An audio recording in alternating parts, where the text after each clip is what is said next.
ത്രികോണ മത്സരം നടന്ന തിരുവനന്തപുരത്ത് വിജയമുറപ്പെന്ന അവസാന കണക്കുകൂട്ടലിലും ഇടതുമുന്നണി.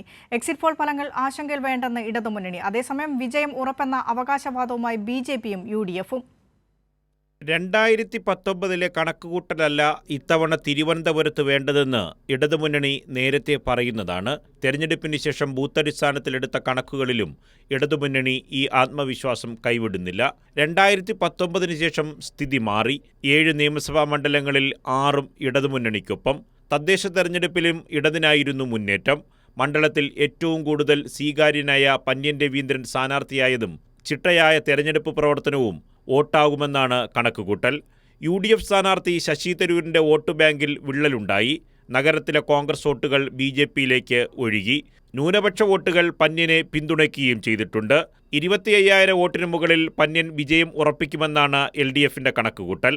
എന്നാൽ നഗരപ്രദേശങ്ങളിലെ മണ്ഡലങ്ങളിൽ വലിയ മുന്നേറ്റമുണ്ടാകുമെന്നാണ് BJPയുടെ അവകാശവാദം.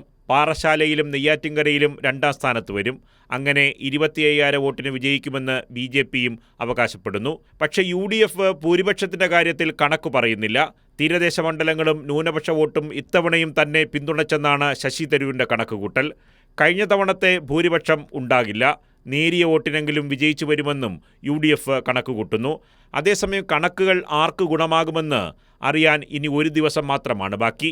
കൈരളി ന്യൂസ്, തിരുവനന്തപുരം.